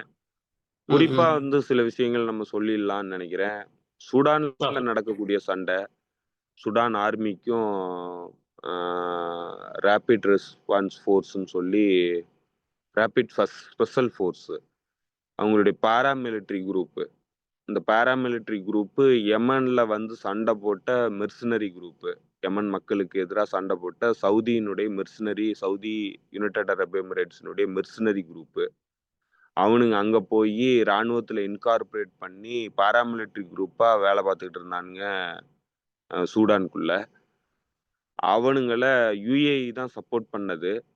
ரேபிட் ரெஸ்பா ஸ்பெஷல் ஃபோர்ஸஸ. அவனுங்களுக்கும் அ அரசாங்கத்தினுடைய ராணுவத்துக்கும் சண்டை வந்துருச்சு. அந்த சண்டை சூடான்ல நடந்துகிட்டு இருக்கு. தீவிரமா நடந்துட்டு இருக்கு. அந்த கார்ட்டூம்ங்கிற அவங்களுடைய தலைநகரத்துல தீவிரமான சண்டை வந்து நடந்துகிட்டு இருக்கு. இப்போ பல்வேறு அ ஆர்எஸ்எஃப் உடைய ஆட்கள் வந்து ஜெனரல் லெவல்ல இருக்கக்கூடிய முக்கியமான கமாண்டர்ஸ் வந்து டிஃபெக்ட் ஆகி ராணுவத்துக்கு கூட போய் சேர்ந்துக்கிட்டாங்க. அந்த சண்டை வந்து ரொம்ப தீவிரமா போயிட்டு இருக்கு. ஆர்எஸ்எஃப்க்கு இப்ப யாரு ஒரே ஒரு நாடு தான் வந்து சப்போர்ட் பண்ணுது. அது யாருன்னு பார்த்தீங்கன்னாக்க, யுஏஇ தான். யுனைட்டட் அரப் எமிரேட்ஸ் தான் வந்து ஆர்எஸ்எஃப்க்கு சப்போர்ட் பண்ணுது. ஏற்கனவே ஆர்எஸ்எஃப்க்கு சப்போர்ட் பண்ணிட்டு இருந்த இன்னும் மிக முக்கியமான ஒரு நாடுன்னா ரஷ்யா. ரஷ்யாவினுடைய வேக்னர் குரூப் ஆர்எஸ்எஃப்க்கு சப்போர்ட் பண்ணிட்டு இருந்தாங்க. இப்ப அது கம்ப்ளீட்டா மாற்றம் அடைஞ்சிருச்சு. இப்போ ரஷ்யாவும், ஈரானும் ஆர்மிக்கு சப்போர்ட் பண்றாங்க. ஆர்எஸ்எஃப்க்கு ஒரே ஒரு நாடு சப்போர்ட் பண்ணுது, யுனைடெட் அரப் எமிரேட்ஸ். இப்போ யுனைடெட் அரப் எமிரேட்ஸினுடைய சப்போர்ட் ஸ்டாப் ஆயிடுச்சுன்னா அங்க வந்து போர் நின்றும். ஆர்எஸ்எஃப் தோத்து போயிரும். சுடானுடைய மிலிட்டரி கிட்டத்தட்ட முழுமையான கட்டுப்பாட்டை எடுக்க ஆரம்பிச்சிருக்கிறாங்க. கடுமையான பின்னடைவுகளை சந்திச்சுக்கிட்டு இருக்கு ஆர்எஸ்எஃப். ஸோ இந்த போருக்கான பின்னணியா இருக்கிறதும் கிட்டத்தட்ட வந்து இந்த ஜியோபொலிட்டிக்கல் சுச்சுவேஷன் தான். உலகம் முழுக்க அமெரிக்காவினுடைய வீழ்ச்சிங்கிறதும் மேற்கத்திய அணியினுடைய வீழ்ச்சிங்கிறதும் இந்த போர்லயும் வந்து எதிரொலிச்சுக்கிட்டு இருக்கு. இந்த பகுதியை வந்து பிடிக்கிறதுல பல்வேறு நாடுகளுக்கு இடையிலான போட்டி வந்து இங்க நடந்துகிட்டு இருக்கு. அதுல யுனைடெட் அரப் எமிரேட்ஸ் இந்த ஆர்எஸ்எஃப் காப்பாத்திக்கிட்டு இருக்கிறாங்க. அவங்களுடைய ஜியோபொலிட்டிக்கல் கேமா தான் வந்து இது நடக்குது. மற்ற நாடுகள் சவுதி அரேபியா ஆர்மிக்கு சப்போர்ட் பண்ணுது, ஈரான் ஆர்மிக்கு சப்போர்ட் பண்ணுது, ரஷ்யா ஆர்மிக்கு சப்போர்ட் பண்ணுது, துருக்கி ஆர்மிக்கு சப்போர்ட் பண்ணுது, எஜிப்து ஆர்மிக்கு சப்போர்ட் பண்ணுது. இப்படி பல்வேறு பிளேயர்ஸ் வந்து சூடானுக்குள்ள தங்களுடைய ஆதரவு சக்திகளை வச்சிருக்கிறாங்க. எல்லாருமே இன்னைக்கு இராணுவத்துக்கு ஆதரவு கொடுக்க ஆரம்பிச்சிருக்கிறாங்க. ஆர்எஸ்எஃப்க்கு ஒரே ஒரு நாடு கொடுத்துக்கிட்டு இருக்கு, அது வந்து யுனைடெட் அரப் எமிரேட்ஸ். இப்போ யுனைடெட் அரப் எமிரேட்ஸ் ஒரு நாடா வந்து எப்படி அந்த போரை வந்து தாக்கு பிடிக்க முடியுங்கிறது தெரியல. அதனால ஒருவேளை யுனைடெட் அரப் எமிரேட்ஸ் கைவிட்டுச்சுன்னா ஆர்எஸ்எஃப் தோல்வி அடைகிறத தவிர வேற வழி கிடையாது. அதுதான் களத்திலையும் எதிரொலிச்சுக்கிட்டு இருக்கு. கிட்டத்தட்ட ரஷ்யாவும் ஈரானும் ஆதரவு கொடுக்க ஆரம்பிச்சதுக்கு அப்புறம், ராணுவ ரீதியான ஆதரவு கொடுக்க ஆரம்பிச்சதுக்கு அப்புறம் பெரிய வெற்றிகளை சுடானியன் ராணுவம் வந்து பெற ஆரம்பிச்சிருக்கு. குறிப்பா ஈரான் வந்து ட்ரோன்களை கொடுத்துருக்கு, சாகேத் வகை ட்ரோன்களை வந்து கொடுத்துருக்கு ராணுவத்துக்கு. அது கொடுத்ததுக்கு அப்புறம் பெரிய அளவுக்கு போர் தந்திரங்கள்ல வந்து மாற்றம் ஏற்பட்டு பெரிய அளவுக்கு பின்னடைவுல ஆர்எஸ்எஃப் சந்திச்சுக்கிட்டு இருக்கு. இது சூடான்ல நடந்துட்டு இருக்கிற சண்டை. இன்னொரு மிக முக்கியமான சண்டை காங்கோல நடக்கிறது. டெமோக்ராட்டிக் ரிப்பப்ளிக் ஆஃப் காங்கோ டிஆர்சியில் நடக்கிற சண்டை. அந்த சண்டைங்கிறது M23ங்கிற ஒரு அமைப்பு. அது ஏற்கனவே வேற பேர்ல இருந்தாங்க. அவங்க வந்து பேரை மாற்றி M23ங்கிற அமைப்பா வந்து மாறி இருக்கிறாங்க. அந்த அமைப்புங்கிறது ருவாண்டாவினுடைய ஆதரவோட சண்டையை நடத்திக்கிட்டு இருக்கு. டிட்ஸிங்கிற ஒரு மக்கள் குழுவுக்கு ஆதரவான சண்டையா வந்து அது சொல்லுது. ஆனா அங்கேயும் ஜியோபொலிட்டிக்கல் நலனுக்கான சண்டை தான் நடந்துட்டு இருக்கு. டிட்ஸி மக்களுக்கும் இந்த குரூப்புக்கும் எந்த தொடர்பும் இல்லை. இவங்க பெரிய அளவுக்கு அவங்கள பாதுகாக்கிறதுக்கான சண்டையிலையும் ஈடுபடலை. அவங்களுடைய சுயநிர்ணய உரிமைக்காக சண்டை போடுறேன்னு சொல்லி இவங்க லெஜிட்டிமைஸ் பண்றதுக்காக பேசுறாங்களே தவிர அங்க வளச்சுரண்டலுக்காக அந்த சண்டை நடக்குது. இந்த இந்த M23 அமைப்புக்கான ஆதரவு யாரு கொடுக்குறான்னா ருவாண்டா கொடுக்குது. இப்போ ருவாண்டாவுக்கு யார் ஆதரவு கொடுக்குறான்னா ஐரோப்பிய ஒன்றிய நாடுகள், அமெரிக்காவினுடைய வெப்பன் இதெல்லாம் தான் ருவாண்டாவுக்கு போகுது. ருவாண்டாவுக்கு போற வெப்பனை அவங்க M23 அமைப்புக்கு கொடுத்து சண்டை நடத்துறாங்க. டிஆர்சியில் ஏன் சண்டை நடக்குதுன்னா டிஆர்சி வந்து பெரிய அளவுக்கு கனிம வளங்கள் இருக்கக்கூடிய நாடு. கோபால்ட்டு கனிம வளம் வந்து டிஆர்சியில் மிகுதியாக இருக்கு. கோபால்ட்டு ஃபோன் உற்பத்திக்கு ரொம்ப ரொம்ப அவசியமானது. ஃபோன் தயாரிக்கிறதுக்கு, ஐஃபோன் தயாரிக்கிறதுக்கு ரொம்ப ரொம்ப அவசியமானது. ஸோ அந்த கோபால்ட்டுக்கான சண்டை தான் டிஆர்சியில் நடக்குது. இப்போ இதை யார் நடத்துகிறான்னா ருவாண்டா மூலமாக M23ங்கிற அமைப்பு நடத்துது. இதுக்கு முழுமையான ஆதரவு கொடுத்துக்கிட்டு இருக்கிறது மேற்கத்திய நாடுகள். இப்போ இதுதான் அந்த சண்டை. அந்த சண்டையில் இதுவரைக்கும் நடந்த இந்த M23 அமைப்புக்கும் இராணுவத்துக்கும் இடம்பெற்றிருந்த சண்டையில் கிட்டத்தட்ட பல மில்லியன் மக்கள் வந்து இறந்து போயிருக்கிறாங்க. டிஆர்சியில் நடந்த சண்டை கணக்கு வழக்கு இல்லாத மில்லியன் வந்து இறந்து போயிருக்கிறாங்க மக்கள். ஸோ இது வந்து ரொம்ப பிளட்டியான சண்டை. இனம் முரண்பாடு இருக்கு. டீகாலனைசேஷன் ப்ராப்பராக நடக்கல. உலகத்தில் பல நாடுகளில் காலனைசேஷன் நடக்கல. இந்த இன முரண்பாட்டுக்கான அடிப்படையாக இருந்தது காலனைசேஷன் தான். அதாவது இந்த காலனி ஆதிக்கம் தான் மக்களை வந்து பல்வேறு பிரிவுகளாக இருந்தவங்க எல்லாத்தையும் தனித்தனியான ஆட்சி முறையில் இருந்துகிட்டு இருந்த பல மக்களையும் தங்களுடைய அட்மினிஸ்ட்ரேஷன் நலனுக்காக ஒன்று சேர்த்து ஒவ்வொரு நாடாக மாற்றினதுனால பல நாடும் வந்து தனித்தனி மக்கள் குழு வந்து தங்களுக்கான சுயநிர்ணய உரிமை கேட்குறாங்க. நேஷனல் இண்டிபெண்டன்ஸ் வேணுங்கிற அடிப்படையில. ஸோ அது பல இடங்கள்ல சாத்தியக்கூறு இல்லாத சூழல் இருக்கு. அது பல நாடுகளா பிரியறதுனால என்ன சிக்கல் வருதுன்னா, ஜியோபொலிட்டிக்கல் நலனுக்காக பிரிக்கிறதும், சேர்க்கிறதும் இது எல்லாமே வந்து நடக்குது. மேற்கத்திய தரப்பு இத பூரா எக்ஸ்ப்ளாய்ட் பண்றாங்க. சண்டைகள உருவாக்குறாங்க.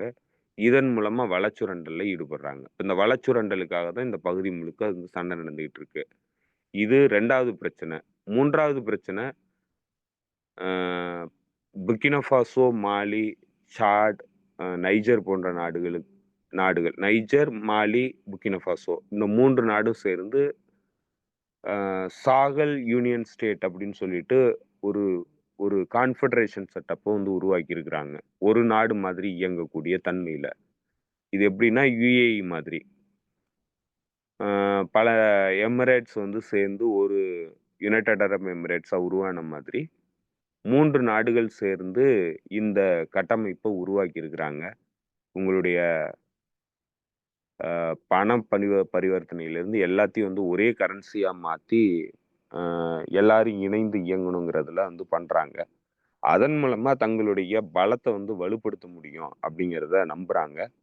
அந்த பின்னணியில கான்ஃபெடரேஷன் செட்டப்பு நடந்திருக்கு. இந்த 3 நாடுகளும் இணைந்து இயங்க ஆரம்பிச்சுட்டாங்க.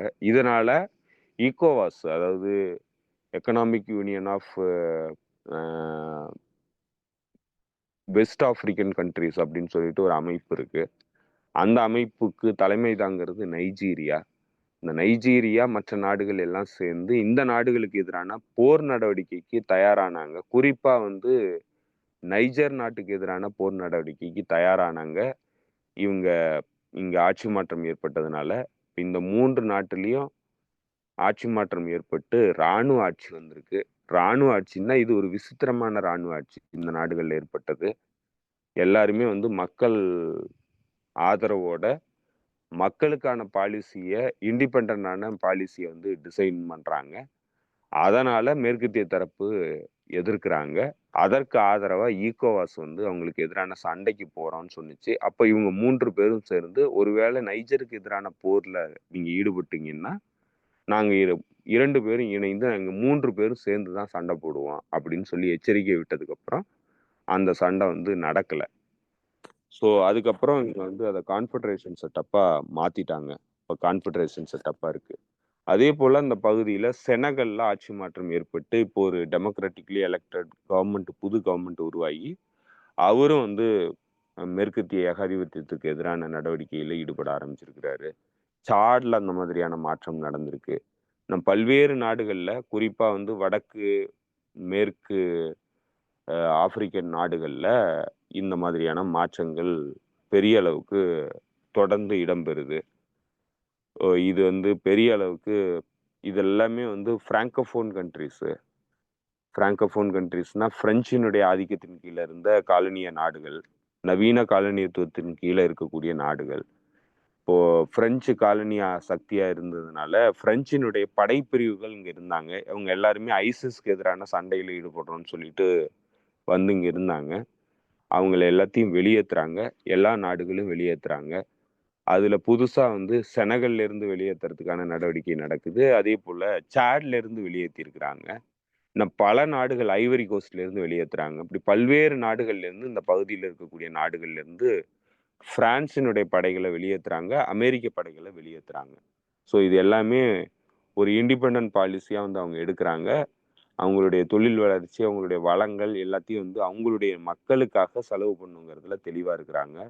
குறிப்பா சொன்னா புர்கினா ஃபாசோ, மாலி, நைஜர் போன்ற நாடுகள்ல யுரேனியம் தாது ரொம்ப அதிகமா இருக்கு. இப்ப யுரேனியம் தாது இருக்கு. ஆனா வந்து அணு உலைக்கு தேவையான யுரேனியம் இருக்கு. ஆனா அங்க கரண்ட் வந்து கிடையாது. அந்த அளவுக்கு மோசமா இருந்தது. அந்த வளத்த பூரா சுரண்டிட்டு போய் தான் பிரான்சினுடைய எலக்ட்ரிசிட்டி தேவைகள் வந்து பூர்த்தி ஆயிட்டு இருந்தது. இப்போ அவங்களுடைய யுரேனியத்த வித்து அவங்களே வந்து அவங்களுக்கான எலக்ட்ரிசிட்டிய வாங்கிக்கிறாங்க. ஸோ அந்த நாட்டு மக்களுக்காக அவங்களுடைய வளத்த வந்து பயன்படுத்துறாங்க. இந்த மாற்றங்கள் எல்லாம் இந்த கான்ஃபெடரேஷன் செட்டப் இந்த ராணுவ ஆட்சி மாற்றம் வந்து நடந்ததுக்கப்புறம் இந்த பகுதி முழுக்க நடக்க ஆரம்பிச்சிருக்கு. இது இந்த எல்லா பகுதிக்கும் பரவ ஆரம்பிச்சிருக்கு. இது மிகப்பெரிய த்ரெட்டா இருக்கு ஜியோபொலிட்டிக்கலி மேற்கத்திய நாடுகளுக்கும், குறிப்பா வந்து பிரான்ஸுக்கு. அதனாலதான் ரஷ்யாவுக்கு எதிரான நடவடிக்கையிலும் பிரான்ஸ் ரொம்ப தீவிரமா ஈடுபட்டுச்சு. ஏன்னா ரஷ்யா வந்து இந்த புர்கினா ஃபாசோ, மாலி, நைஜர் போன்ற நாடுகளுக்கு தன்னுடைய வாக்னர் குரூப் அனுப்பி சப்போர்ட் பண்ணுச்சு இந்த தீவிரவாதிகளுக்கு எதிரான சண்டையில. ஸோ அதுதான் காரணம் அப்படின்னு சொல்லிட்டு பிரான்ஸ் வந்து அவங்களுக்கு எதிரான கடுமையான போக்கை வந்து கையாண்டாங்க.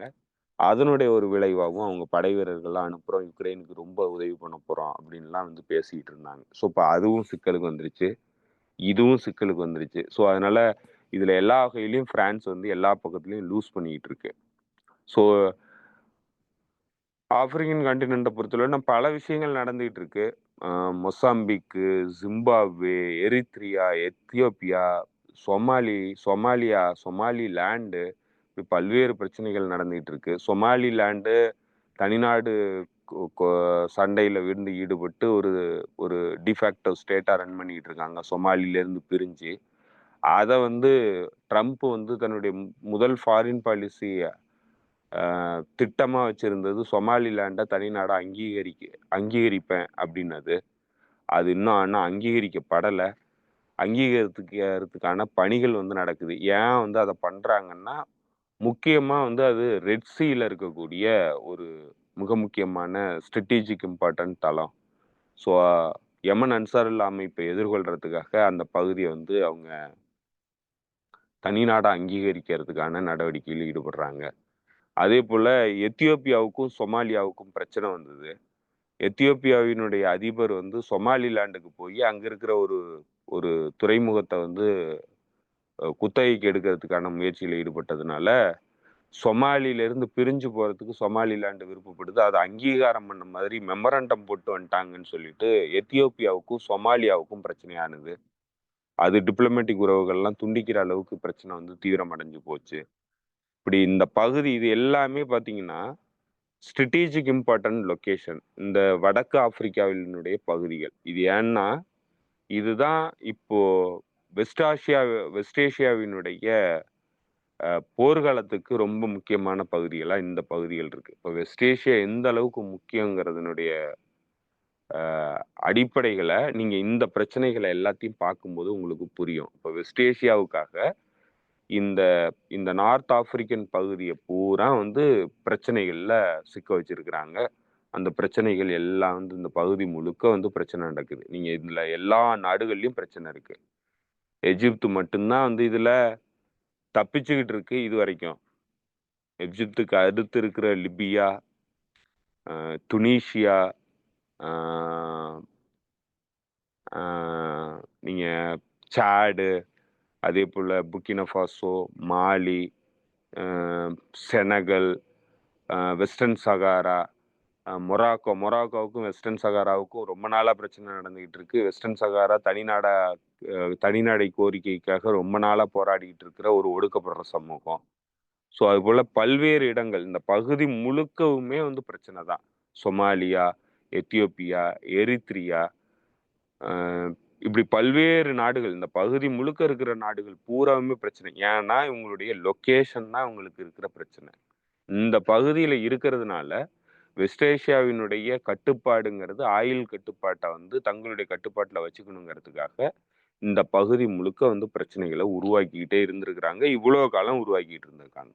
இப்போ அதெல்லாமே வந்து தீவிரமா நடந்துகிட்டு இருக்கு. இந்த பகுதி முழுக்க தீவிரமா நடந்துட்டு இருக்கு. ஒன்று எதிர்த்தரப்புல தீவிரமாயிட்டு போயிட்டு இருக்கு, இல்லைன்னா அவங்களுக்கு ஆதரவான தீவிரம் வந்து நடந்துகிட்டு இருக்கு. ஸோ இதுதான் இந்த பகுதி முழுக்க வந்து நடந்துகிட்டு இருக்கு.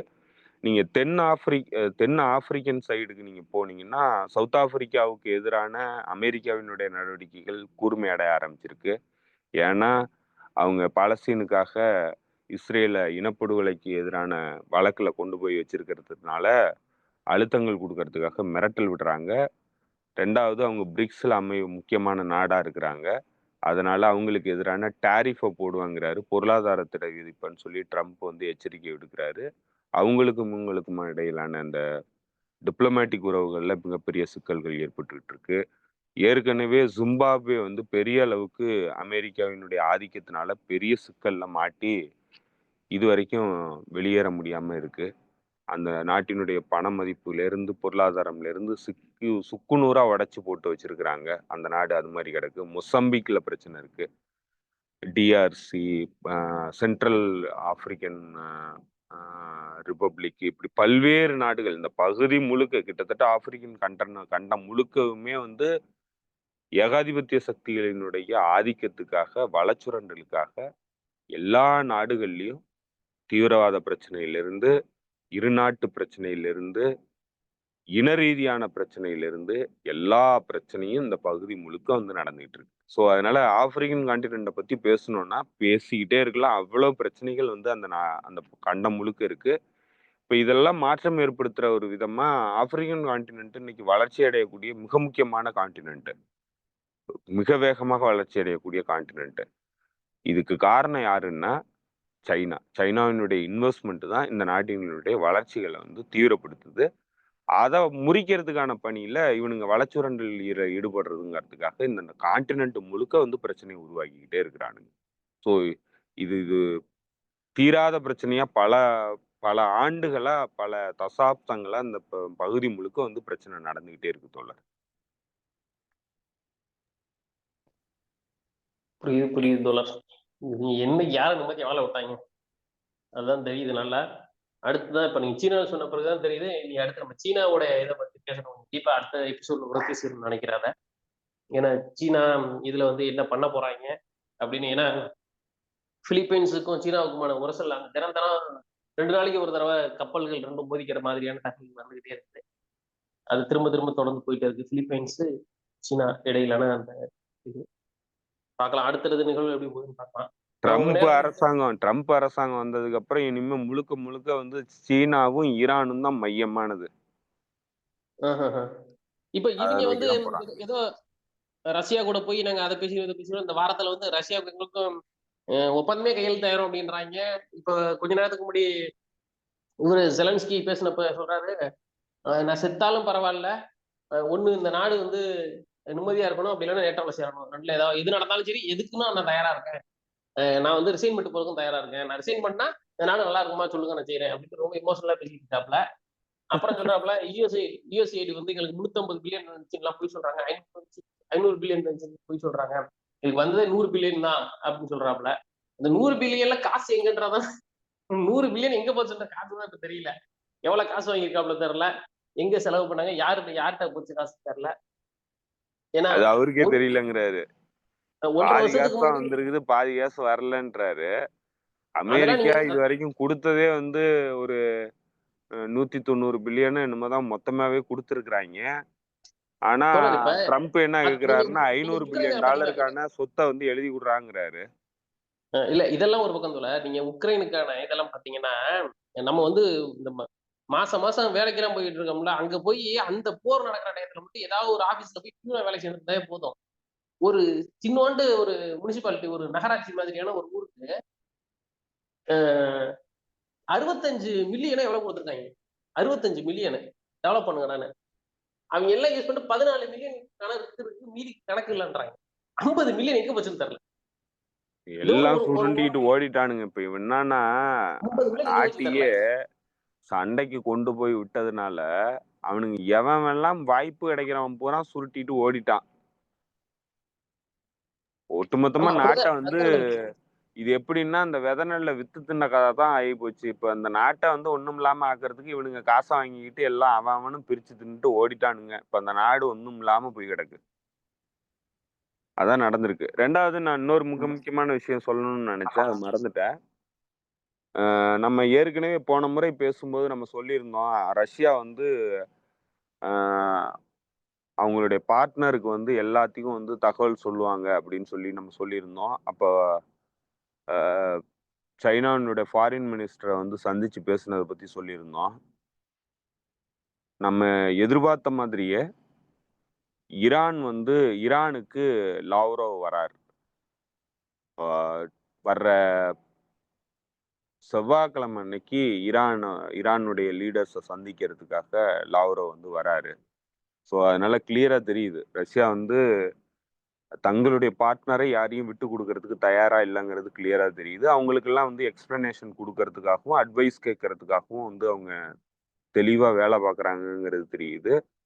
ஸோ அதனாலதான் வந்து செர்கே லாவ்ராவ், வெளியுறவுத்துறை அமைச்சர் செர்கே லாவ்ராவ் வந்து செவ்வாய்க்கிழமை அன்னைக்கு ஈரானுக்கு வராரு. ஸோ அப்ப அவருடைய ப்ரையாரிட்டியை வந்து நீங்க பார்க்கலாம். ஏன்னா இந்த G20 நாட்டுல பல நாடுகள் கலந்துக்கிடுச்சு. இப்போ ஈவன் வந்து இந்தியாவினுடைய வெளியுறவுத்துறை அமைச்சரும் வந்து கலந்துக்கிட்டாரு G20 மாநாட்டுல. இந்தியாவினுடைய வெளியுறவுத்துறை அமைச்சர் வந்து லாவ்ராவ் சந்திச்சு பேசல. முக்கியமா அவரு வாங் ஈயை தான் சந்திச்சு பேசினாரு, சைனாவினுடைய வெளியுறவுத்துறை அமைச்சரை. அதுக்கு அடுத்த நிகழ்வா வந்து அவங்க யாரை போய் சந்திச்சு பேச போறாங்கன்னா, ஈரானுடைய ஃபாரின் மினிஸ்டர் சந்திச்சு பேசுறாங்க. ஸோ ஈரானுடைய லீடர்ஸை சந்திச்சு பேச போறாங்க. லாவ்ராவ் தான் பேச போறாரு. ஸோ அநேகமா அடுத்து வந்து நார்த் கொரியாவுக்கும் அவங்க விசிட் பண்ணுவாங்க. ஸோ அதனால அவங்க தெளிவா இருக்கிறாங்கிறது இதுல இருந்தே கிளியரா தெரியுது. ஓகே ஓகே தோழர். அதுல இன்னொன்னு சேர்த்து சொல்லணும்னு நினைக்கிறேன். ஏன்னா விட்காஃப் இல்ல வேற யாரோ ஒருத்தர் நினைக்கிறேன். அவர் பேசும்போது இந்த வாரத்திலே வந்து சைனா ஆகிரும் எதிர்பார்க்கிறோம் டீலு. அப்படி என்ன டீல் அப்படின்னா, ட்ரம்ப் வச்சிருந்த அந்த நிபந்தனைகளுக்கு வந்து இந்த வாரத்திலேயே வந்து உக்ரைன் ஓகே சொல்லிடும் அப்படின்னு எதிர்பார்க்கிறதா சொல்றது. யாருன்னா அதான் பெரிய கமெடி. அந்த கருவூலம் இருக்குல்ல, அமெரிக்க கருவூலத்தின் செயல் அதிகாரி அவரு சொல்றாரு, இப்போ நீ எங்க உட்கார்ந்து இருக்கிற, உனக்கும் வெளிநாட்டுக்கும் சம்பந்தமே இல்லை, நீ அங்க உட்காந்துக்கிட்டு உன்னோட கருவூலத்துக்கு காசு வரணும்னா உக்ரைன் சைன் பண்ணணும்னு சொன்னீங்கன்னா அது எவ்வளவு பெரிய ஐயம். எல்லா காசையும் சுருட்டி இங்க எடுத்துட்டு வரலான்ற அப்படியே பச்சையா சொல்றாங்க. இல்ல ஓப்பனா சொல்றாங்க. கருவூலத்தினுடைய செயலாளர்னா நீங்க நம்ம ஊர் மாதிரி நினைக்காதீங்க. அவர் வந்து நிதி அமைச்சர் மாதிரி. அமெரிக்கா அப்படி நிதி அமைச்சர்.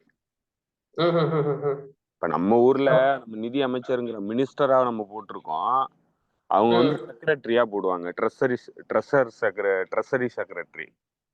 சரி இருந்துட்டு போட்டோம். அது எப்படி அடுத்தவன் நாட்டை கையெழுத்து போட்டு அவன் காசுங்க கொண்டு வரணும் அப்படின்னு எதிர்பார்க்கறது எப்படி நியாயம்னு கேக்குறேன். அவனதான் சுரண்டி கொண்டு வர்றன்றதா? இல்ல நிதித்துறை பூரா வந்து அவருடைய கட்டுப்பாட்டுல இருக்கு. நீங்க நிதியை வந்து ரிலீஸ் பண்ணணும்னாலும் அவரு தானே பண்ணும். இப்ப அந்த அவரோட டிபார்ட்மெண்ட் தான் இதுக்கு முன்னாடி காசு அங்க கொடுத்துருக்குது. ஆமா, அப்புறம் அவருடைய டிபார்ட்மெண்ட்ல இருந்து தானே போயிருக்கணும். ட்ரெஸரி டிபார்ட்மெண்ட்ல இருந்து தானே போகணும். நிதித்துறை அமைச்சகத்துல இருந்து தானே போகணும். அதனால திருப்பி அங்கிருந்து வரும்னு எதிர்பார்க்கிறாரு. ஆமா, மிரட்டுறாங்க, வேற ஒண்ணும் இல்ல. இல்லன்னா நீ விட்டுதான் ஆகணுங்கிறான். நான் கொடுத்த காசுக்கு இப்ப அவன் கொடுத்திருக்கிறது எவ்வளவு, 190 பில்லியன் கொடுத்ததா சொல்றானுங்க.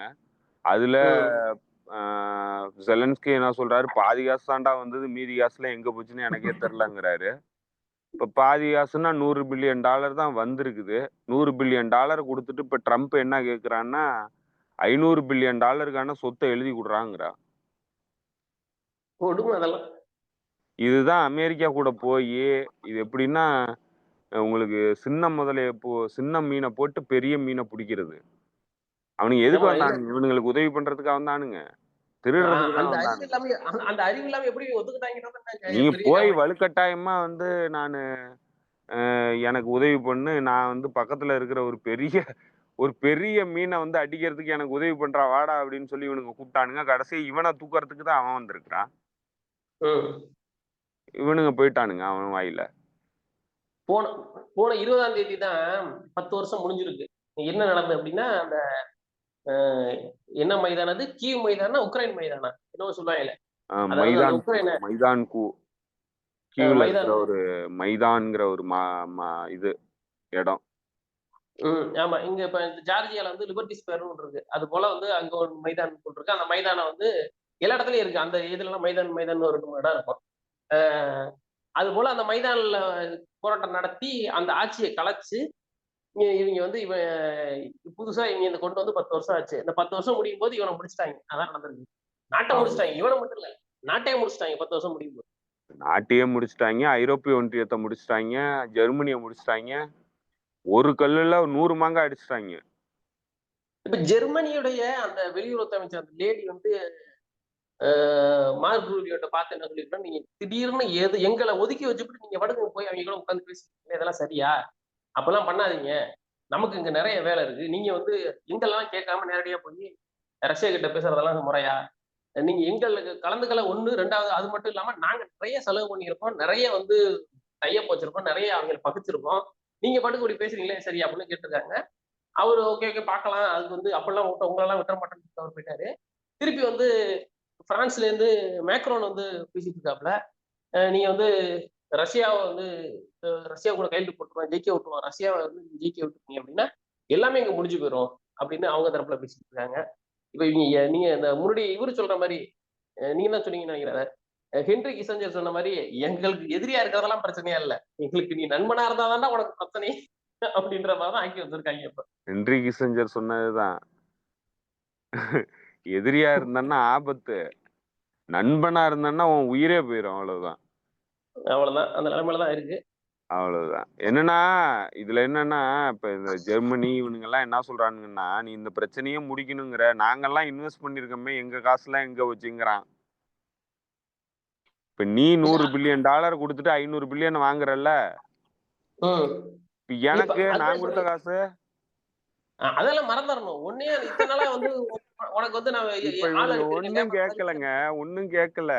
நீ போட்ட காசை எடுத்துக்கிட்ட, உன் கூட தானே நானும் வந்து போட்டேன், என் காசையும் வாங்கி கொடுத்துட்டு உன் காசை வாங்கிட்டு போடாங்கிறான்.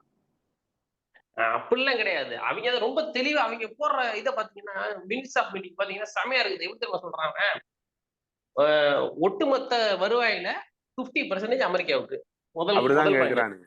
ஆமா, அது எத்தனை வருஷத்துக்கு ஃபியூச்சர் பூரா வந்து அவன் கொடுத்துக்கிட்டு இருக்கணுங்கிறான்.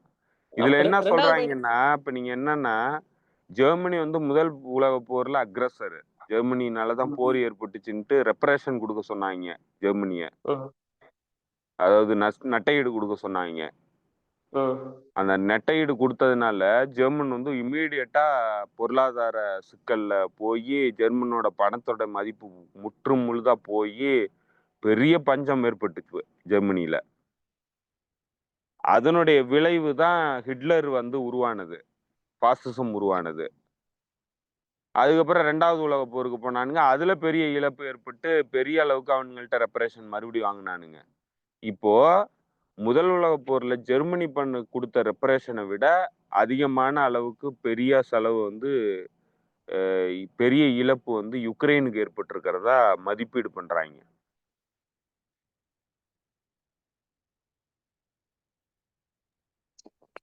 மொத்தமா எல்லாத்தையும் உருவிட்டு விடலான்னு தான் முடிவுல இருக்கிறாங்க. நீங்க சொல்ற மாதிரி இல்லப்பா, உனக்கு கொஞ்சம் பங்கு தராமன்னு சொன்னா ஒருவேளை அவனே ஆளை காலி பண்ணிருக்கேன்னு சொல்லிடுவாங்கன்னு நினைக்கிறேன்.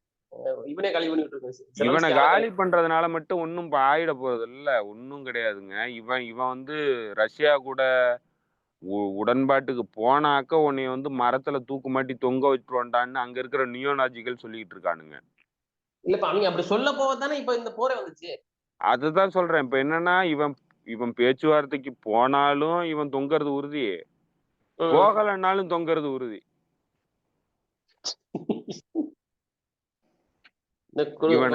இவனுக்கு கடைசியா இருக்கிற ஒரே ஒரு வாய்ப்பு என்ன மட்டும்தான்னா, பிரிட்டனுடைய MI6 இவனை காப்பாத்தி கொண்டு போய் லண்டன்ல குடி வச்சுக்கிட்டா மட்டும்தான் இவன் தப்பிக்கலாம். ஐயோ, கொஞ்ச நேரத்துக்கு முன்னாடி ஒரு பெரிய காமெடி சொல்லியிருக்காங்களே, அந்த கேர் ஸ்டம்மரா, அவன் வந்து இவரை வந்து வின்ஸ்டன் சர்ச்சில் கூட கம்பேர் பண்ணிருக்கான். வின்ஸ்டன் சர்ச்சில் அப்ப எவ்வளவு மோசமானவங்கிறத நம்ம புரிஞ்சுக்கலாம். இல்ல, வின்ஸ்டன் சர்ச்சிலே சும்மா ஒண்ணும் இல்லைன்றத கடைசியில வரலாறு சொல்லுச்சு. நீங்க படமா எடுத்து அந்த பெரிய ஆள காமிச்சீங்க, கடைசியில எடுத்து பார்த்தா அது வந்து ஒண்ணும் இல்ல அந்த அப்படின்னு சொல்லுச்சு. அப்ப அதுதான் சொல்றேன், நம்ம வின்ஸ்டன் சர்ச்சில வந்து ஊதி பெருசாக்கி வச்சிருக்கானுங்கல்ல, அந்த காலத்து ஜெலன்ஸ்கி வின்ஸ்டன் சர்ச்சில். அவ்வளவுதான்.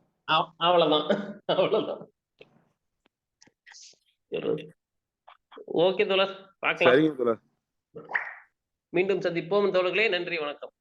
உங்களுக்கு நன்றி தோழர். நன்றி தோழர், தோழர்களுக்கும் நன்றி.